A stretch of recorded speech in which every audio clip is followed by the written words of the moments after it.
యేసు రక్తమే జయం. పరిచర్య. Praise the lord. జనవరి 6వ తేదీ 2024.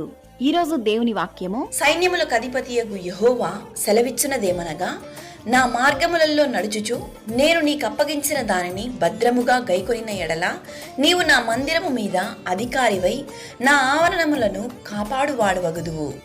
మరియు ఇక్కడ నిలువబడు వారికి కలిగినట్లు నా సన్నిధిని నిలుచు భాగ్యము నీకిత్తును. జకర్యా 3వ అధ్యాయం 7వ వాక్యము. అవును క్రీస్తునందు ప్రియులారా, దేవుని మందిరము దేవుని ప్రజలు కలుసుకొను ఒక మహత్కరమైనటువంటి ప్రదేశము. ఇలాంటి ధన్యతను దేవుడు తన ప్రజలకు, ఇశ్రాయేలీయులకు ఆ దినాన అరణ్యములోనే కలుగజేసెను. నేను వారిలో నివసించున్నట్లు నాకు ఒక ప్రత్యక్షపు గూడారమును ఏర్పాటు చెయ్యాలి అని చెప్పి దేవుడు మోషేకు ఆజ్ఞాపించెను.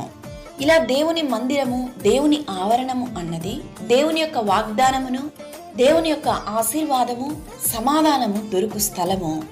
అందుకే దేవుని వాక్యం ఇలా సెలవిస్తుంది, సైన్యములకు అధిపతియగు యెహోవా మందిర ఆవరణము చూడవలెనని నా ప్రాణము ఎంతో ఆశగోరుచున్నది, సొమ్మసిల్లుచున్నది. జీవము గల దేవుని దర్శించుటకు నా శరీరమును నా ప్రాణమును ఆనందముతో కేకలు వేయుచున్నది అని.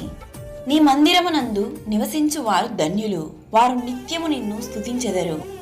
నిజమే ప్రియులారా, దేవుని మందిరములో మనము నేర్చుకొనుచున్నటువంటి దేవుని మార్గములు, వింటున్న వాక్యాలు, దేవుని కట్టడలు, ఆయన నడిపింపు భయభక్తులతో కాచుకున్నట్లయితే దేవుని యొక్క కృపను పొందుకొనేదము.